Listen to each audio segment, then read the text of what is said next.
Hi there, and welcome to the Skylight Books author reading series. If you'd like to learn more about us and our many upcoming author events, please visit skylightbooks.com, where you can browse our inventory, buy books, and join our Friends with Benefits Club. You can also follow us on Twitter, Tumblr, and Facebook.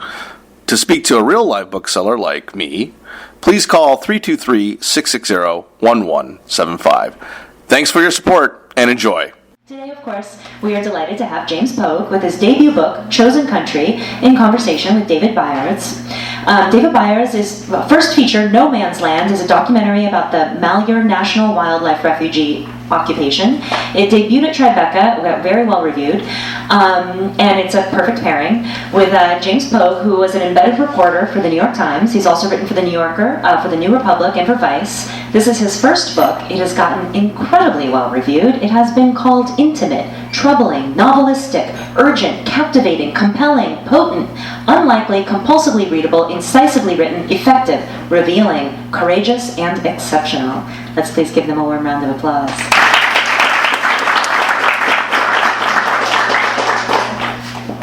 I would only add to that list of adjectives a trenchant document of our time. Ooh, there we go.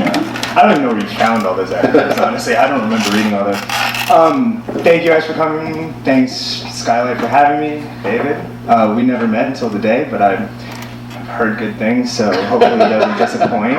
Good reviews, personal as well. Right, yeah, exactly. So just quickly, I think what we're going to do is I usually give like a longer talk, but I usually am doing this alone. So what we're going to do is I'm going to talk a little bit about some news events, and then I think we're going to watch the trailer of his film to set up both a visual imagery of what the refuge was like, because it's a kind of unique chance to have that, and then I'll talk a little bit and then read quickly, and then ideally we're going to do a Q&A that involves as much of you guys as possible, because at least in my experience people tend to want to ask questions about this stuff. So to kick it off, just real quick, I thought I'd do something because there was just a big news event this week about these guys who got pardoned, the Ammon family. I don't know how many people heard about this, but sort of two of the key figures in both what we did our work about and also the sort of broader movement in the West and the ferment in the West were just pardoned by Donald Trump to some fanfare. And if you are people who are in the netherworlds of Twitters and op-ed pieces and think pieces, then you've probably been exposed to some thoughts about this, and a lot of those thoughts probably were somewhere along the lines of like, two psychotic right-wing ranchers were just pardoned by an evil president, and it's the end of the world, and these horrible people are now about to be let out of prison. And not to necessarily say that it wasn't a deeply troubling event, but I thought I would kind of like set up what the ferment in the West that my book is about through the lens of the Ammons, and just sort of like a little bit complicate that story, and to also like a little bit give a history of public land law in the West. So really quickly, like these are two ranchers whose land abuts federal land, as most ranches in the West do. They have probably 160 acres, don't quote me on that. And it abuts the Malheur National Wildlife Refuge. And they're people who, like most rural Westerners, came to the West in the sort of wave of settlement that came after the close of the Indian Wars, which in Oregon came quite late. And so this is a sort of rolling process, as we know. And as we opened the frontier, we developed, basically the entire history of the United States is a question of like, as we open the frontier, what do we as a free people do with this massive collective land that suddenly has been opened up by stealing it from people who once shared it themselves? And for a long time, we didn't have to come up with an answer to that question because we just found more land. And so our answer was basically anything that the English didn't do is what we're cool with. And so what the English did was give it to aristocrats. And so there's a sort of admirable heritage in the United States of having collective land that we gave over to smallholders as an explicit plan to not give it to aristocrats and rich people.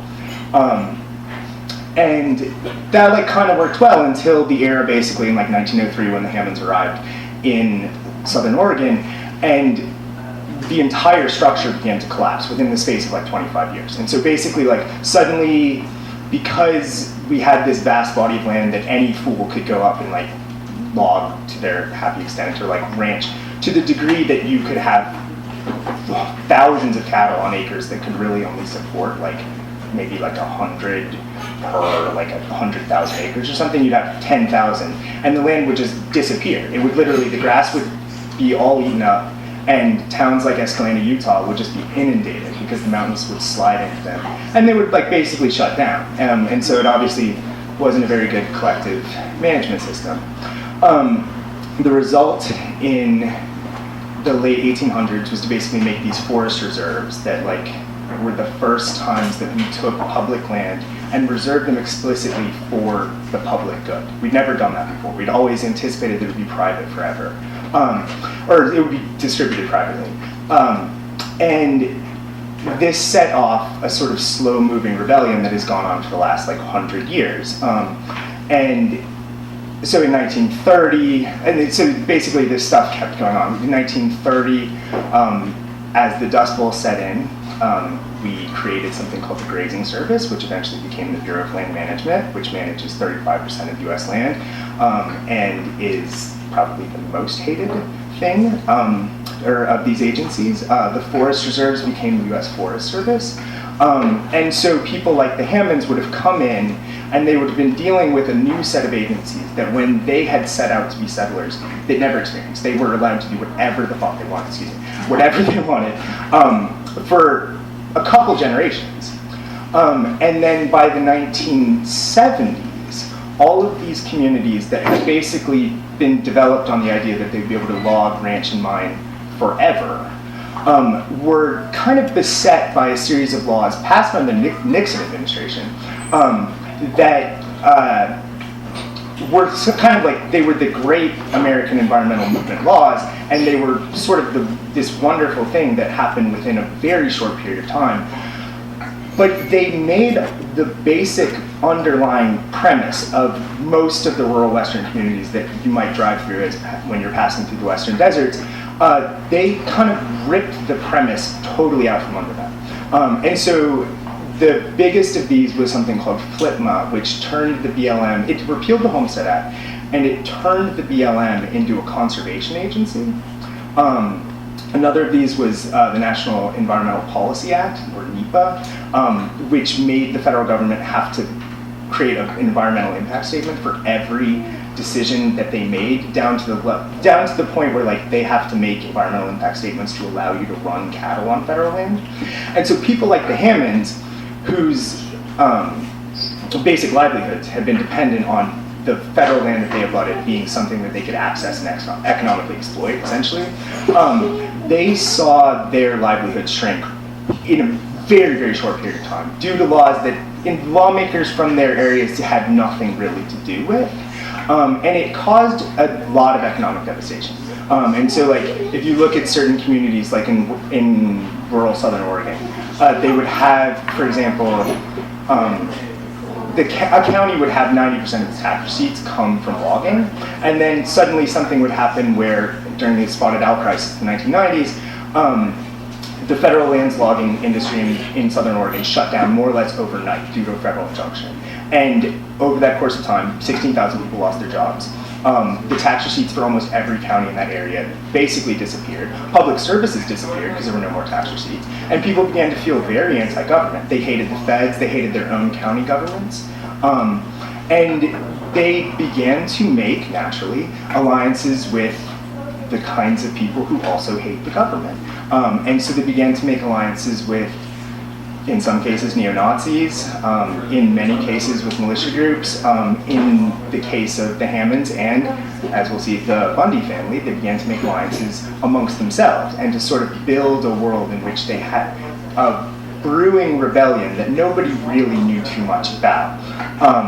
And so this went on up until, let's see how far I want to talk. I'll talk about this later, the Bundy family's own revolution. But the Hammonds are a good example because nobody knew about this, and yet they were arrested in 1996 after they refused to allow federal land managers to inspect their ranch, and after Dwight Hammond, again, forgive my language, took a federal land manager by the scruff of his neck and told him he was going to rip off his head and shit down his throat. And then he was arrested, and unbeknownst to anyone on the East Coast, 1,000 people showed up to protest his arrest, and many of them armed. And this was exactly 20 years, more or less to the month, before Ammon took over the wildlife refuge. And so when you look at the Hammonds, they're very complicated because they were seen in Harney County as the people who stood up to this process. They were seen as the people who went around Harney County and said, F you to all of the land managers, and F you essentially to the eastern structure that imposed these new laws upon them. And so they became sort of heroes. And that's a very complicated thing because if you're an environmentalist or you care about maintaining the prestige and ability of the land management agencies to do their work, you might not want people like that running around your county. But on the other hand, they spoke to something very deeply felt by all of these people, and they spoke to something that ended up being the anger that Ammon Bundy was to access. And so, again, once we get up to where they were arrested, they shouldn't have been setting arson on public land, and they certainly, they sort of pretend that they never called in militias, and that's not true. They were deeply linked with people. There were 50 caliber automatic weapons at their ranch while we were there at the refuge. They're not saints, but they're complicated figures in the sense that when they were arrested over the 2 arsons that Trump pardoned them for, these were relatively minor crimes. They burned a couple hundred acres of land that on their grazing rights, they basically have 200,000 acres on their lease. So it wasn't a huge thing, and it was seen as retribution. And across the county and across the West, these were seen as figures who were targeted by the feds as a way of punishing all ranchers in the county. And that was something that Ammon Bundy was to access. And I think it's a good point, or a good moment to put on your film a little bit and Sure. show. Yes, roll tape. So yeah, I made a film about this kind of thing, this topic that we're talking about, and we should mention, the proximate cause of this occupation, at least optically and kind of ideologically, was the arrest, incarceration, or the resentencing of the Hammonds after they had not served their full term and a judge reimposed their full sentence back on them, which they were subsequently pardoned from a couple days ago. It was kind of the proximate cause of the occupation, but not really the underlying ideological kind of drive of the occupation, which you just kind of described perfectly, in this 150-year history of kind of animosity, growing animosity towards the federal government that kind of has culminated in these moments, and who knows if we've seen the last of it. But anyhow, I made the film about this thing, and like James, I was in the refuge filming with these guys. Not the entire time, but most of the time. So let's roll that footage. So the arson ruins the ecosystem? Is that the arson on their own land? The arson, I feel very comfortable saying this. Don't tweet it, or whatever, it doesn't matter. The arson was a pretext for the BLM to prosecute them. They had been in conflict with the BLM for a very long time, and the arson was a pretext for federal land managers basically to put them in jail. And I mean, again, I think they probably deserved to go to jail, but I do also think it was a pretext. So they burn their own land, aren't they clearing brush? What are they doing? Let's go to that in a second, yeah. I don't know, I'm ignorant.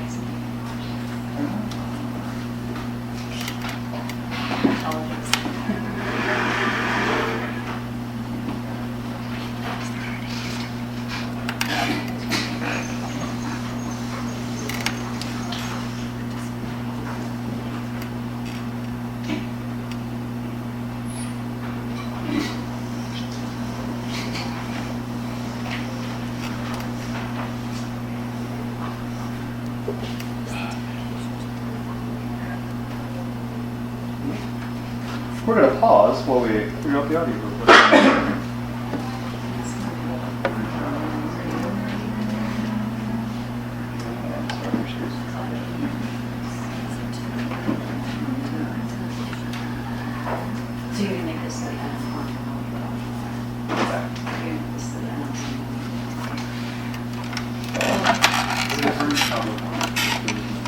Oh, I thought you said it was their place. They were pieces on a larger. That's all. Yeah, they did for an hour. You were as much better. What do you guys think? I just heard that they burned it because they were trying to cover illegal deer hunting. Which they weren't doing, right? But I don't know if that might be just a prep, that, like you said. I guess we can talk about this while we're doing this. It's kind of a good illustration. There's a certain amount of disconnect there because if you talk to a lot of people in Hardin County, a lot of people poach. And I'm not saying you should poach, but the idea that somehow they were outliers by poaching is not accurate. Like, you would be more of an outlier if you did not poach one. I have a question about, what did you say? Were they just generally more like anti-government, or what is the Mormon factor like that? We're going to talk about that.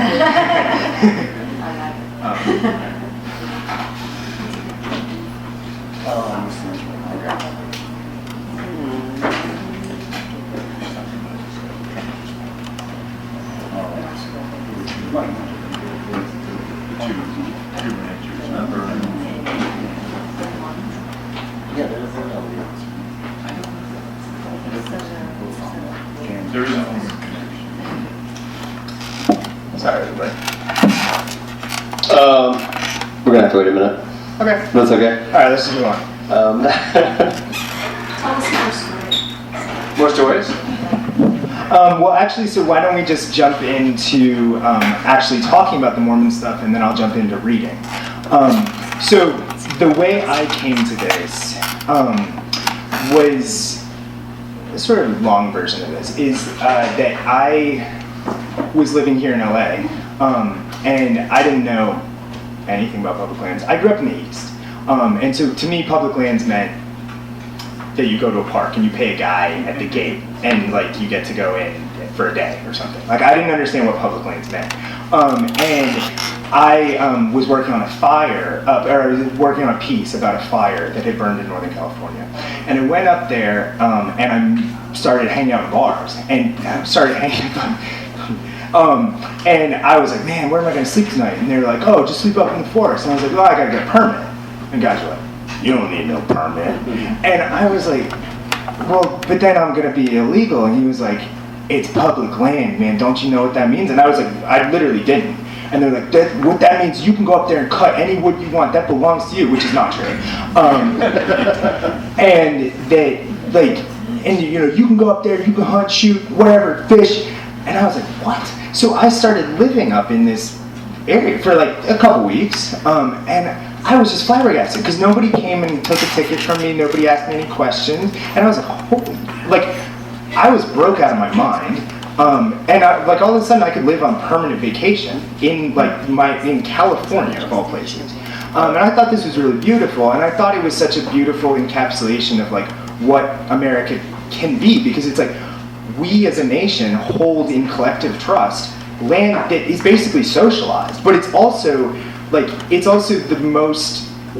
cradle of the most iconic like symbol of American freedom, like a cowboy pushing horns across 640 million acres of land. Like, I just thought that was a beautiful combination of like my own left-wing tendencies and like a vision of what America can and should be. And so I thought that was very exciting. And when in 2014 the Bundy Ranch popped off, which you guys may have heard of, this was when federal agents came to the ranch of Cliven and Ammon, and they said, Keep going. okay. When that popped off, I was actually too broke to go, but it was a very, I thought it was a kind of like, what do I know, I felt it as a rather traumatic feeling, because I had suddenly developed this like interest and love for these public lands, and then suddenly they had been embroiled in this whole other thing where it became a war where Cliven, and I'll talk about this for a minute, Cliven's the last rancher on public lands in southern Nevada. Cliven felt like the Hammonds, like he had been made a target by the federal government and by environmental groups. And simply put, that's accurate. Like, that was actually true. Environmental groups had spent a lot of time trying to drive ranchers off of the land in southern Nevada, and they had used laws like the Endangered Species Act and others to take it from being what was once 50 ranching families in 1989 down to him. He was the last one, and he had made himself into this messianic figure, and he had developed an ideology that basically said that he was called by God to stand up for the beset ranchers of America, and in so doing, to basically effectuate what was the beginning of a revolution that would like end American governance as we knew it. And I followed this from afar. I was like, what is going on? And so then I went back to New York, and I ended up being called out to go to a mine where a couple of like wild-bearded, like decaying tooth miners were mining gold in a hard rock mine in southern Oregon. This is the sugar pine mine? This is the sugar pine mine. And I went there, and like I came to them as this guy who had, like, I used to live in Africa, I worked in gold exploration, so I came to them and I was like, I used to mine gold, like, what's up? And they were like, get out of here. But I hung around, and eventually they let me up into this area that they had closed off. And it was scores of people. It was something I was not ready for. It was scores of people with, like, again, if you live in the Sahara, like, the marker of war in the Sahara is a belt-loaded weapon on the back of a Toyota Tacoma. And they had these. They had dug foxholes. They had anti-aircraft weapons. Like, it was disturbing. And it felt as though what I had seen sort of bubbling up on public lands had suddenly emerged into a rift in American society. Like, they had a 5-acre logistics base next to a American highway where they were staging things. They had a media center. They had a camp stove. They had, hundreds of cars. And I just thought, oh my God, like, this is about to be something. And so when the Malheur standoff popped off, I was really excited because I felt as though I had seen a rift, and now the rift was emerging into the public light. And so I went there, and a lot of people knew who I was because they had seen my writing about the sugar pine mine. So they're sort of like that guy. And so the first person that I met when I arrived was LaVoy Finicum, who was later the person who would end up getting killed. And then I stayed the night there with some militia guys, and then, we'll talk about your experience with this, but I was sort of summoned to Ammon Bundy in this odd moment where he had this stone office, clammy place with no ventilation, and just like it was filled with guns and like this beat up, gross carpet. And he was giving a lecture to these ranchers where he was basically taking his family's messianic belief in themselves as agents of basically destroying the American government, and their sort of alliance with these right-wing and occasionally racist militias, and their experience as ranchers, and they were sort of indoctrinating these people into this revolutionary ideology. And I thought it was really disturbing, but I was also really enraptured by Ammon. And Ammon, as I'm sure you can attest, is one of the most charismatic people I've ever met. Cliven is the same way. And so I was sort of enraptured by him and by his sort of faith-based ability to convey charisma without yelling at people. His whole thing was he was always like leading without leading, so he would never tell anyone to do anything, but he would just ask them to follow. And I was sort of immediately fascinated. And he and I hit it off. We were buddies very quickly. And he asked me to go with him to his home in Idaho. He asked me to smuggle him out of the refuge and go with him to his home in Idaho so we could surprise his 1-year-old child surprise his kid on his first birthday. And this ended up not happening because of an intervention by people with more sensible heads. But then I was like really in. And so Ammon's bodyguard, who was a Mormon kid who had grown up in the hothouse of Mormon right-wing ideology, and had come to Ammon like without ever having met him, like many people, and sort of like laid down on his knees and was like, I'll give my life for you. And this is a process that happened all the time. And in this family's orbit, they are just used to it. They just meet people and ask them to swear their lives to them. And so he had done this, and then he had gotten very nervous, and he felt as though something was about to go wrong, and he was having these sort of spiritual visions. And he asked me to take him out of the refuge to, quote, go get some guns. Which I was like, I can't do that, man, I'm sorry. That's not really the thing. But then he was like, all right, so what if we just go down to Salt Lake and we'll like drink some beer, talk to some girls, and go country dancing? I was like, I could do that. Well, that seems fun. And also, I wanted to get out of the refuge. So I was like, great, let's do this. And he was like, if I get arrested, like you can write a great magazine story, and if not, we'll drink some beer. And I was like, okay. This was the bodyguard. This is the bodyguard. So this is Ammon's personal bodyguard, who was basically contriving an escape, and I didn't know about this. So then he asked me to drive him, and I was like, absolutely not. So we found these guys who had a jacked up limousine excursion. They had cut it in half. They cut the chassis in half and added an extra door. So it was a 6-door jacked up bright white limousine excursion, all leather seats. And there's 3 older Mormon guys who would come up to try to persuade Lavoy Finicum, who would end up dying, to go home. And they had failed in that, and then they were heading off. And so we caught a ride with them, and over the night, they like basically persuaded this young bodyguard to get out. And they were like, we are Mormons, we've been through this, we know what following a prophet feels like, and you're doing that. And so we drove through the night, and we arrived in Salt Lake. We hadn't slept, we hadn't eaten. And Wes, the bodyguard, was like, I think I'd like to go to the First Presidency, which is the Pope of Mormondom, essentially, and ask them to intervene and stop the standoff. And I thought, this is insane. Like, no. And they all said, yeah, let's do it. So we went, basically walked up to Vatican Square on Sunday morning and asked to talk to the Pope. And I'm going to read that scene quickly.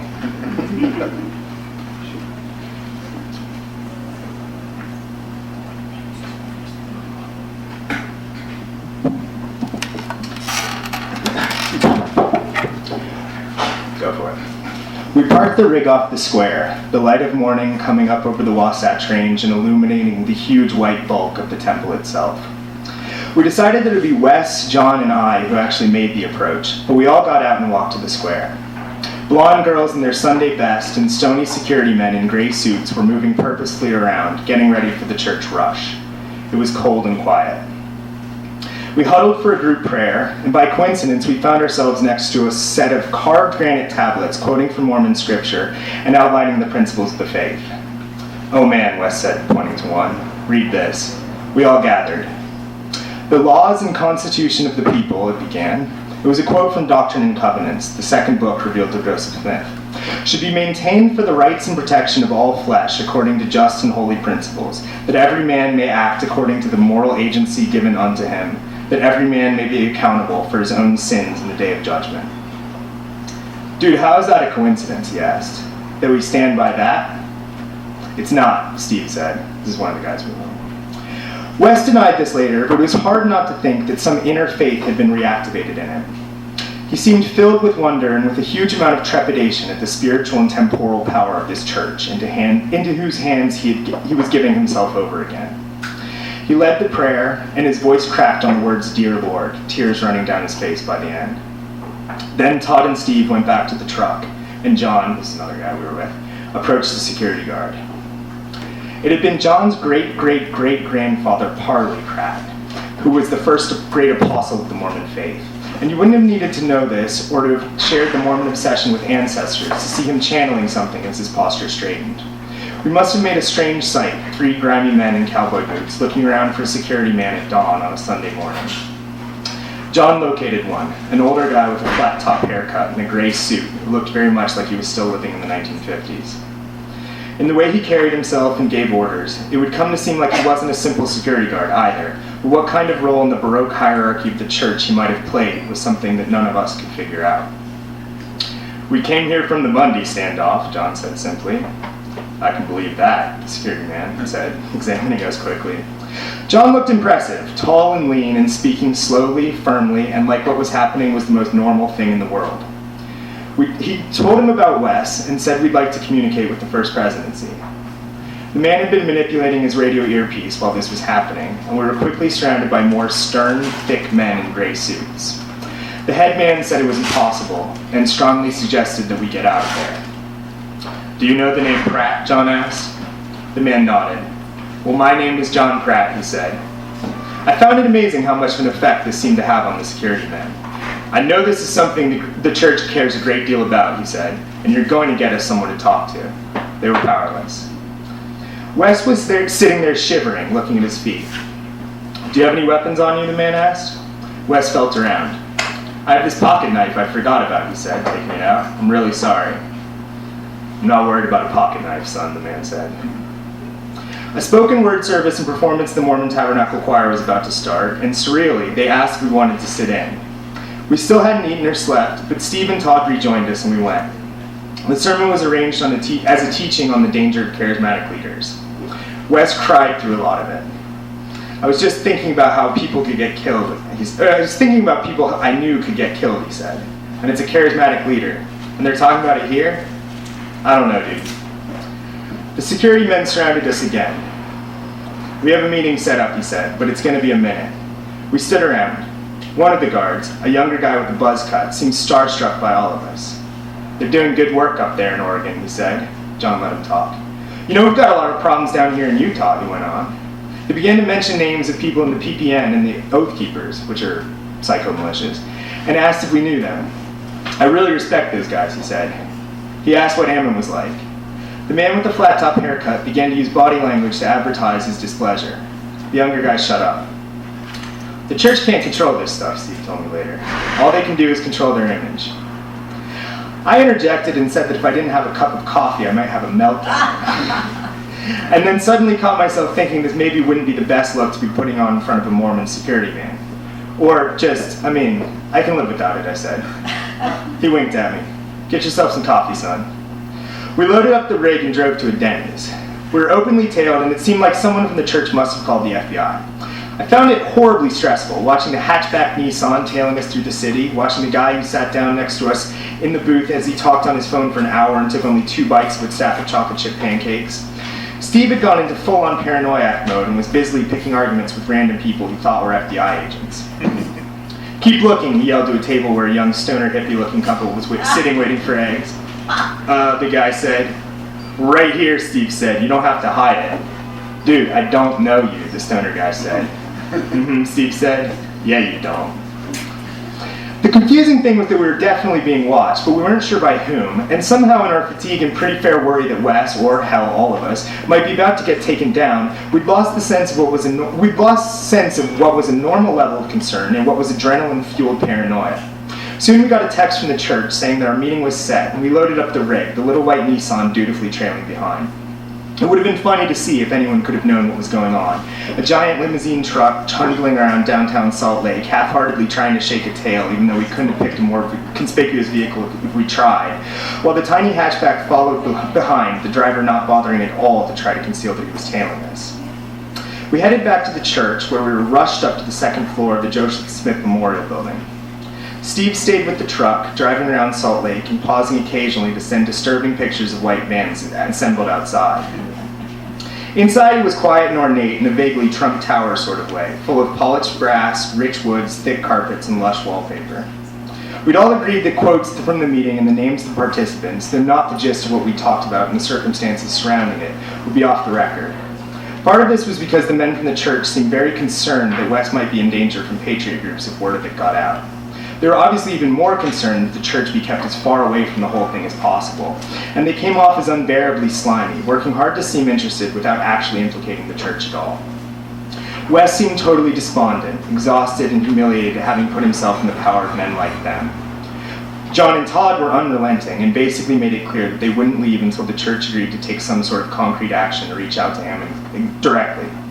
Finally, they said they'd go to Ammon's stake president, a role sort of like that of a bishop in a small Catholic diocese, and have him place a call relaying that he was still welcome in the fold, and making a personal appeal to him on behalf of the church to stand down.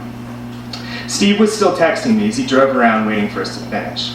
I showed everyone the lineup of white vans he'd sent me, and we worked up a plan in which I'd go out first to smoke a much-needed cigarette, while I waited for Steve to pull up outside of the building, and Wes, Todd, and John waited for me to throw them a signal to hurry Wes into the car. This came off unbelievably smoothly, with all of us hoisting ourselves into the rig almost before it had stopped moving. By this time, Steve had seemed to have lost touch with reality and was taunting by text an FBI agent he knew, and imagining tales coming from every car we passed. John took over driving, but by then all of us had crossed somewhere into a paranoid alternate reality where it seemed like the arrest would come at any minute. Our nerves were so frayed that if we didn't get somewhere and retrench soon, one of us might crack up.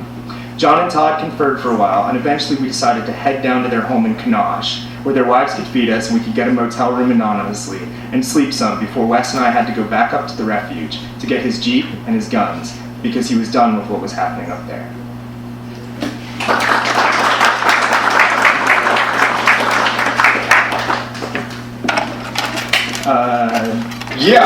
So I'm going to take over here for a second. Good. Should we do the video first and then kind of get? I'm down. All right, let's. We're going to show. It's actually, I think, the first minute and a half or 2 minutes or 4 minutes. I can't remember exactly how long of the film. So we're going to watch this real quick, and then I have a bunch of questions for you. So.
Taking over those headquarters.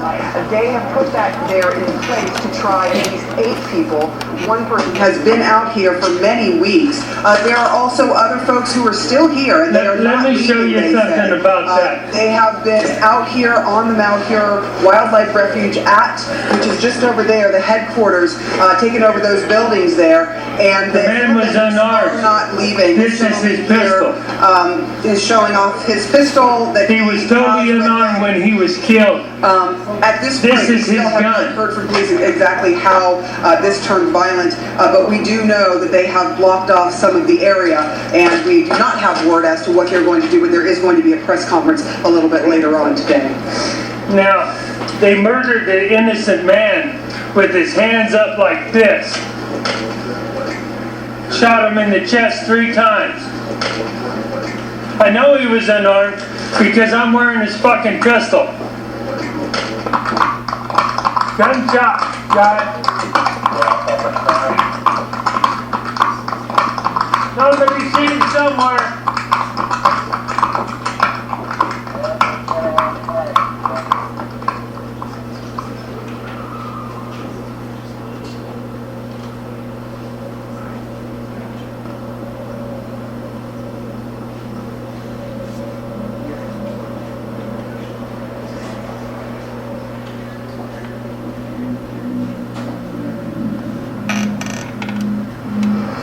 This is Armageddon now. They might kill us. They probably will kill us here.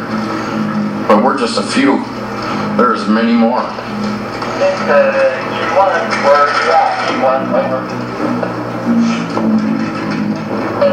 There's no fear here because I know this is the right thing.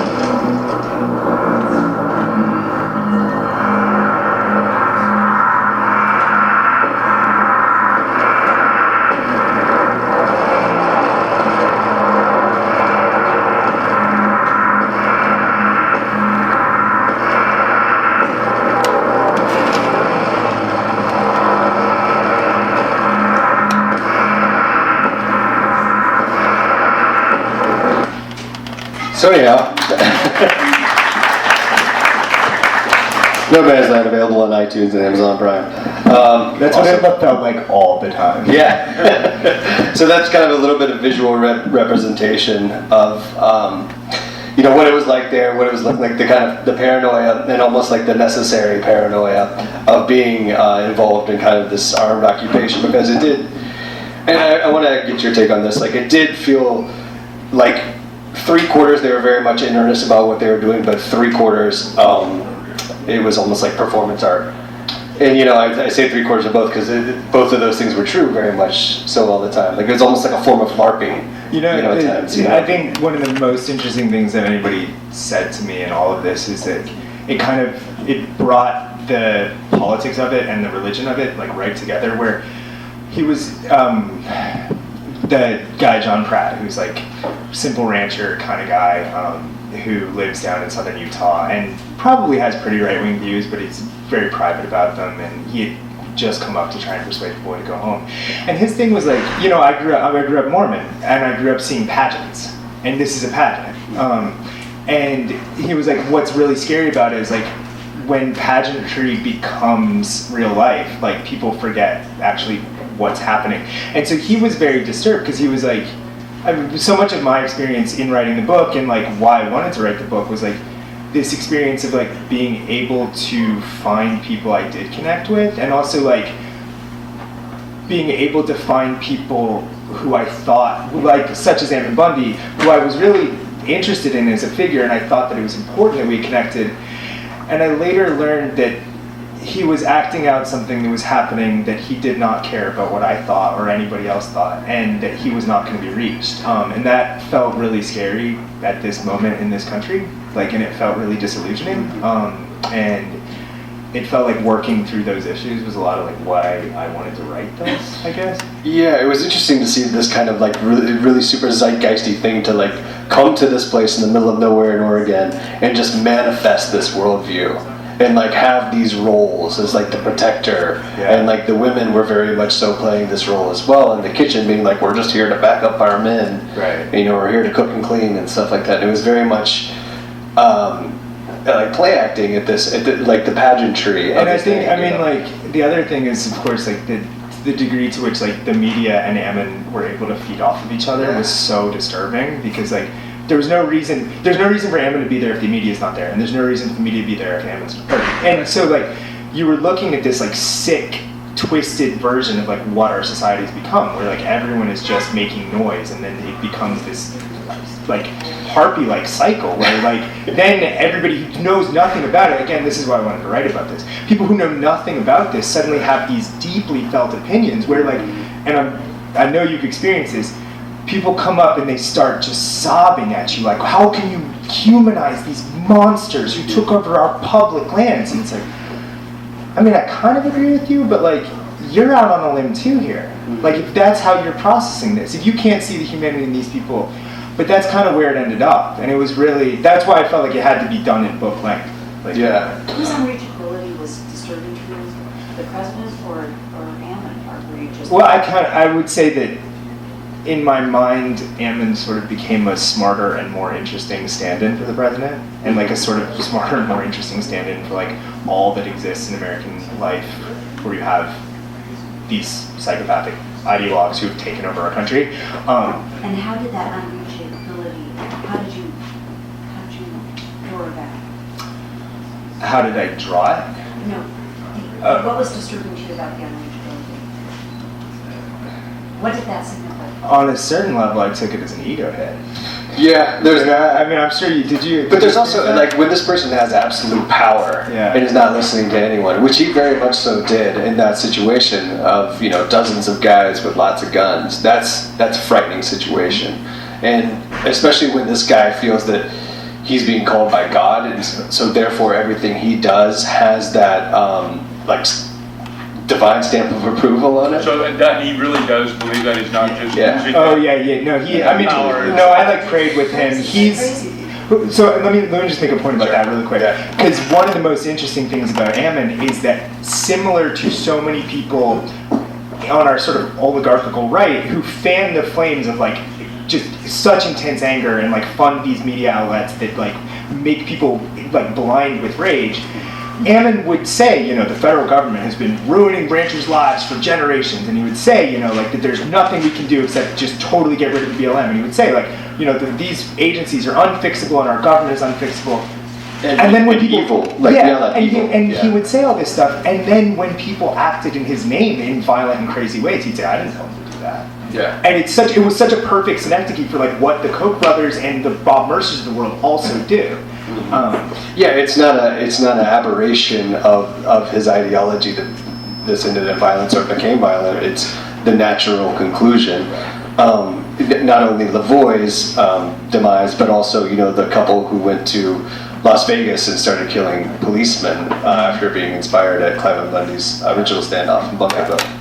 So would you say it's more like a libertarian worldview, or is it the Mormon, or was it just this guy's messianic contract? I mean, is he not part of the Mormon church? Is he? Okay, so let me get to that. Should we just open it up now? Why don't we just? Okay, so let's officially open it up. You're the first one of the official open question page. All right, order, people. There are rules here. All right. No, it's good. People want to ask questions, right? Is that good? Okay. So there's a thing in Mormondom that is you've probably seen a little bit of if you pay attention to these stories about the faith, but it's real easy to set yourself up as a prophet, and it's a very open theology in that regard in certain ways. It's a moderate if you're theology, that's true. Open source. It is. Yeah, it's very like.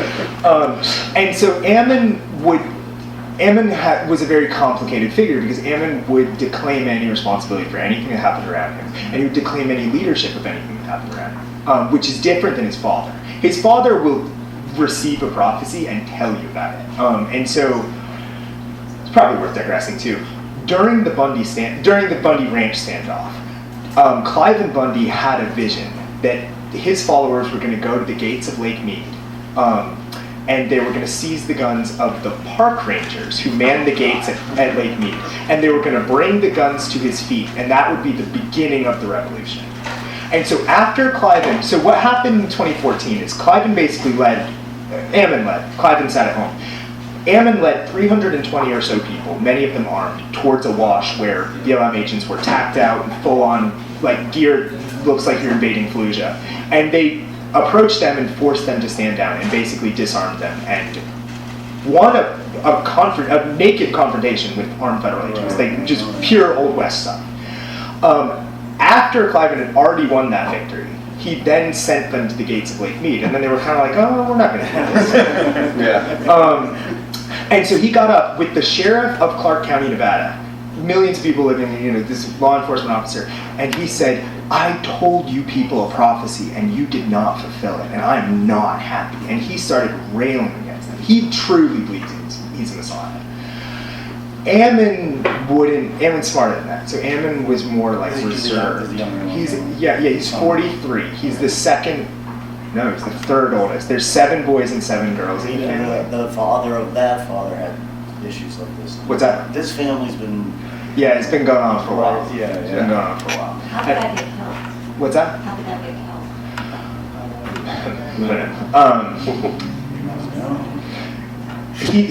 Well, that was one of the confusing things, actually. If you're observing it, he did not have his personal gun.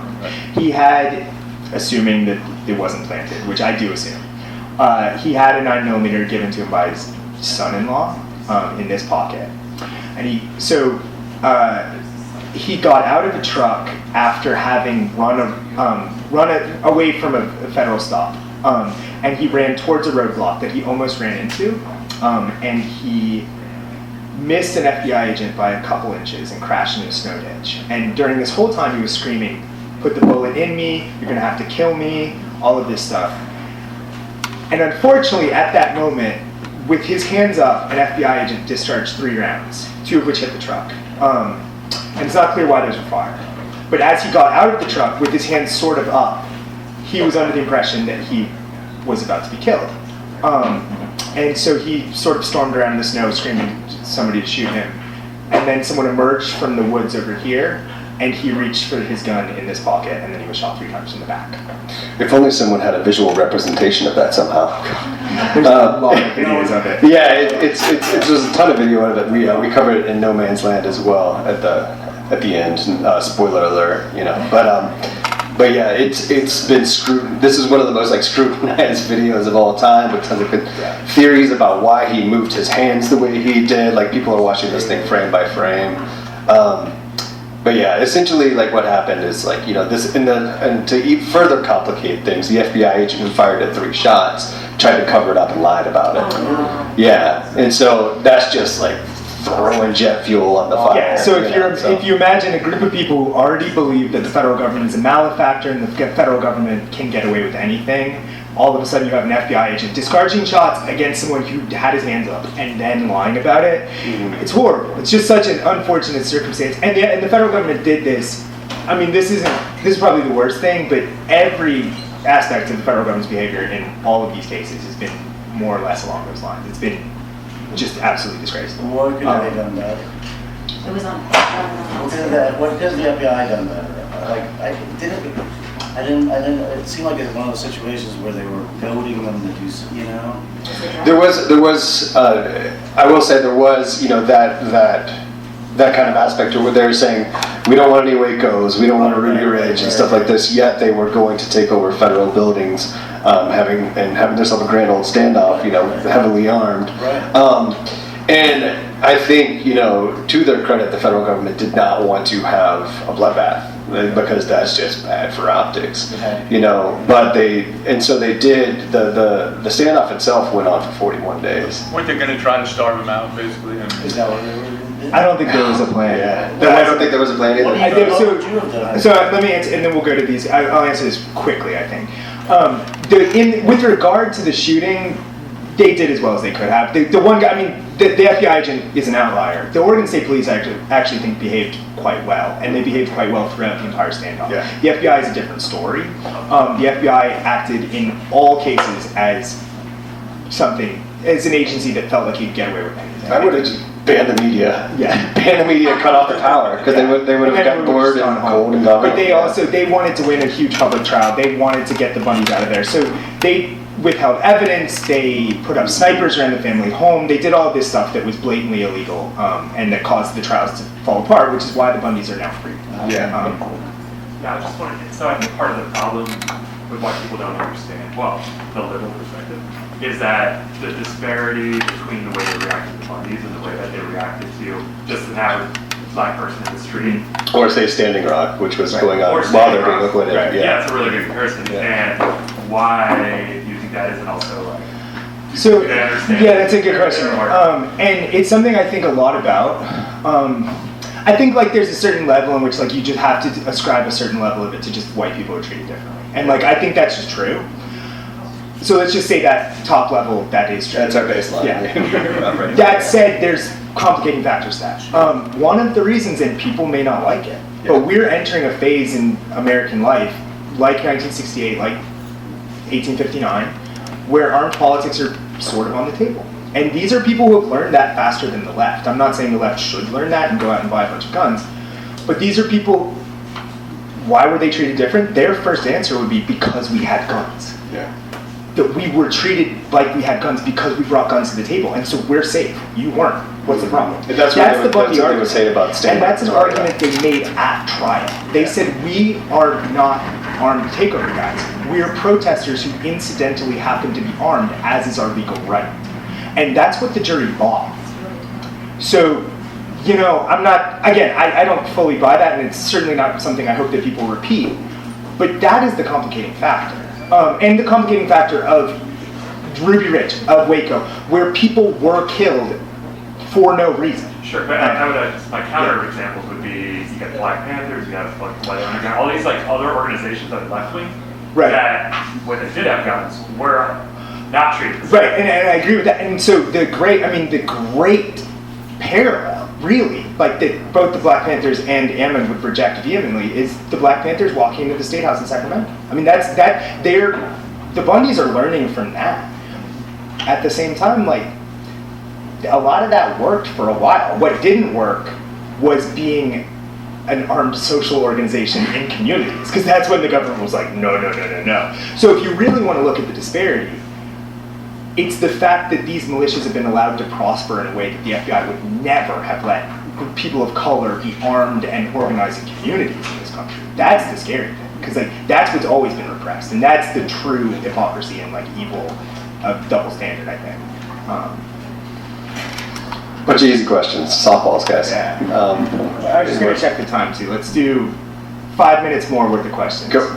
The image with him and the flag. Yeah. I'm curious how they see themselves. Are they see themselves as true Americans and we're not? Yeah, very much so. They see themselves as patriots. Like the entire movement is called the Patriot Movement. Okay. Yeah. The only reason I thought it was a disparity is you said they want to destroy the country. So yeah, I mean, I would say like just with regard to my reporting, and I feel like we talked about this. There's like a small group of people who, to some degree, like I think they were able to.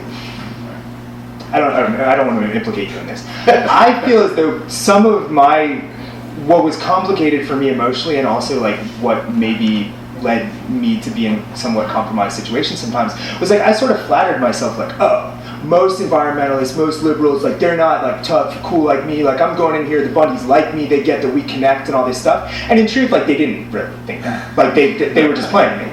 But they will flatter you and say like we are all Americans, but deep down they don't think that. Like that's the whole premise. And so another thing, like if you've probably heard of the 3%ers, which are much in the news of recent, and a lot of 3%er groups were at Charlottesville, and this is a big sort of diffuse militia grouping. The entire premise of the 3%ers is that only 3% of patriots during the American Revolution, this isn't true by the way, but only 3% of like white men were brave enough to stand up to the British, and they're the inheritors of that. Yeah. And the direct implication is that we are not. Right, that they know better than 97% of the population. Yeah, because they're willing to engage in violence to get their way, I guess. Can you talk a little bit about your film, Sure. the narrative arc of it, how you got embedded with them? Yeah, absolutely. So we have such similar stories, I'm realizing right now. Kind of the way, I'm also from back east, I'm from Georgia, and I didn't know what public land was. I thought it was, going to the park, Moved out west to Colorado. Same thing with the camping, almost exactly the same story.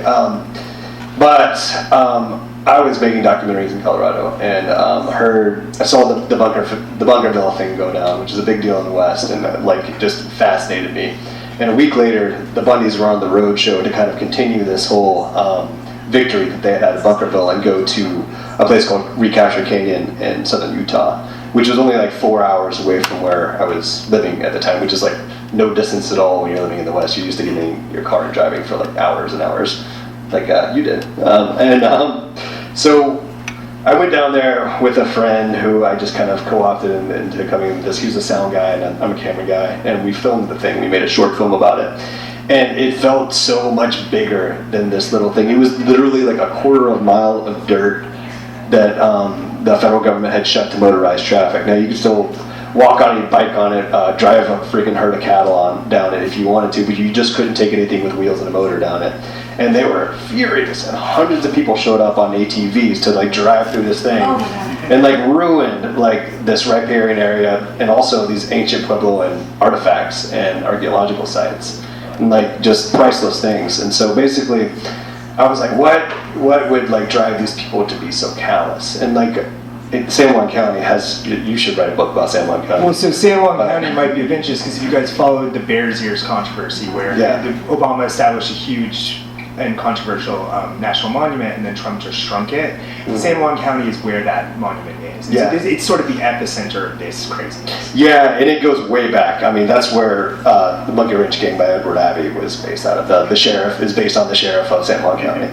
So I saw that and I was like, this is much bigger than just this piece of dirt right here, or about dirt at all, And so I kind of decided to make it into a feature film, in which case, and quickly thereafter, and for a year and a half, like very little happened. He was at Sugar Pine Mine. There was another like little standoff at White Hope Mine, but those largely just fizzled, and the federal government did not show up. Because the crazy people won. Yeah. The federal government just basically did not show up, right? And so, but when the Bundys, who I had been following, when they went to the Malheur, it was clear that these were the people who were serious, and they were creating a situation where the federal government had to respond in some way because these were public buildings that were being actively used, by the public. It's a bird sanctuary. If you are a birder, then it's like top of the bucket list to go to the Malheur National Wildlife Refuge. And so, it's like a visitor center or something they took over? Yeah, it was the visitor center right there, which is these beautiful. Yeah, because it was 200,000 acres, so you couldn't really take. You can't take over the whole thing. The perimeter is a little hard to secure. But so when it happened, I just immediately got out there as quickly as I could because this was, when you're working in documentaries, you're looking for something that has a beginning and a middle and an end. Because rarely does real life get wrapped up that neatly. And this didn't either. This thing's still ongoing. But in the case of the refuge, they were going to go there and they were going to eventually not be there. However, this ended up. So I decided to go down there and start filming this thing. And this was very important for me to actually be there. So I flew down and I missed James somehow. But yeah, I don't know how that happened. But yeah, I didn't talk to very many people. No, if I thought someone was a journalist, I didn't want to talk to him. No bad on journalists, but I just didn't, I was so paranoid about losing my access the entire time and not being, because they were very paranoid about what the media was saying about them the entire time. So you were one of them? No, I never said that, I told them, where I stood politically and ideologically. But I was like, I think this is much more interesting than you guys just being painted as psychos. So why don't you tell me why you're here personally? And so that was kind of my end. And they were like, all right, whatever. And then I became friends with Jason Patrick, who is featured heavily in the film, who was kind of one of the more reasonable people there. But anyhow, that's how I kind of got involved in this. And then the narrative arc of the story really kind of follows how this thing kind of started as it did start. At least the proximate cause was the Hammonds. But then it became, the Hammonds were the ranchers who were convicted of arson. But then it kind of became clear that it was about something much larger. And then it became clear that this thing that was much larger, you couldn't really pin it down. It was a general feeling. A common refrain you would hear on the refuge is, well, with the way things are going. And I'm like, well, how are things going? And I think a lot of it was them feeling like they were losing ground of what America means, and so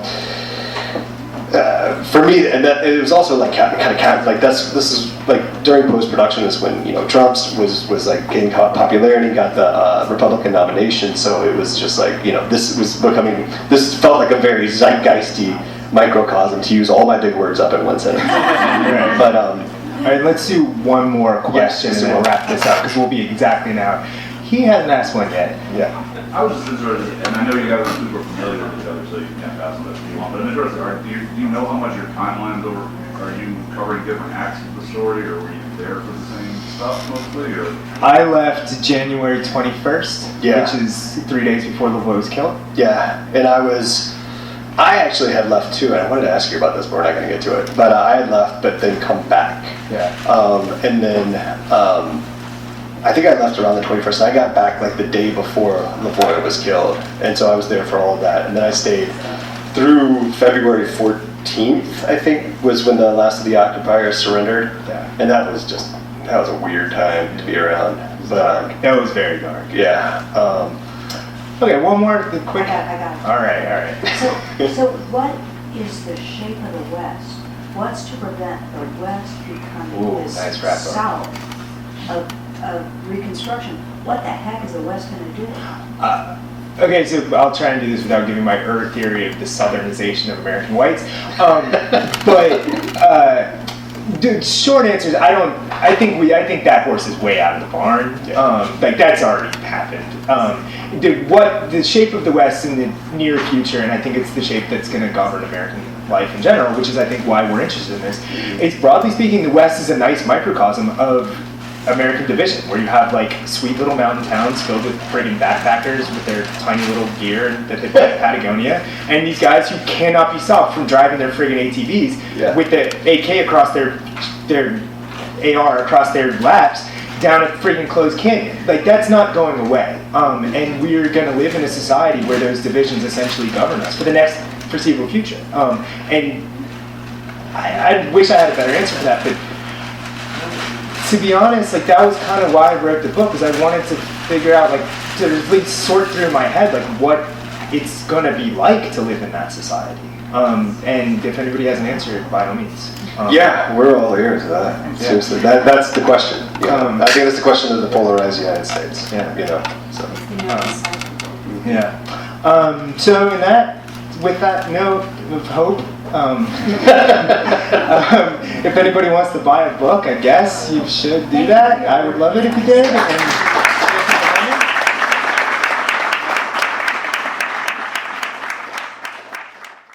You've been listening to the Skylight Books author reading series. Don't forget, you can listen to this and all of our other great podcasts at skylightbooks.com. Thanks again for stopping by, and we hope to see you soon.